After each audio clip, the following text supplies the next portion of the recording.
Pour les gestes concernant le tendon supraspinatus, le positionnement du patient comporte la main posée sur le haut de la fesse homolatérale, le coude tiré en arrière. Le positionnement de la sonde et le repérage peut se faire dans un premier temps par une coupe transversale, suivie d'une coupe longitudinale du tendon supraspinatus. Un élément important pour ceux qui font de l'interventionnel et du diagnostic, c'est d'avoir toujours la main posée sur un plan fixe pour pouvoir tenir la sonde qui soit elle aussi fixe.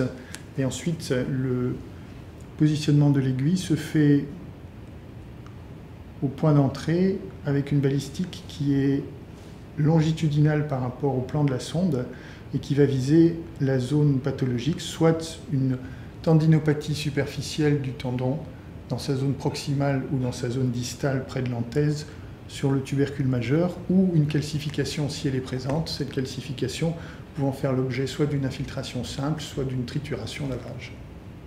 Dans le cas d'une ponction lavage et trituration d'une calcification, deux particularités. Le positionnement du patient peut être préférable en décubitus latéral afin d'éviter tous les risques en cas de malaise puisque le geste est plus long. Et également en raison de cette longueur plus importante du geste, le risque infectieux fait qu'il peut y avoir des précautions supplémentaires à prendre et un geste avec une procédure en 5 temps selon les règles du TOUCH. On réalise donc une ponction-trituration d'une calcification du supraépineux. Celle-ci a en effet un aspect dense avec un cône d'ombre postérieure.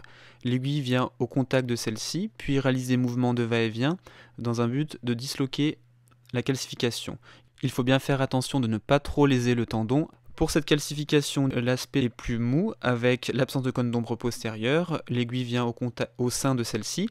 Et on peut laver la calcification grâce à de la lidocaïne ou du sérum physiologique. L'aspect du liquide est de plus en plus trouble.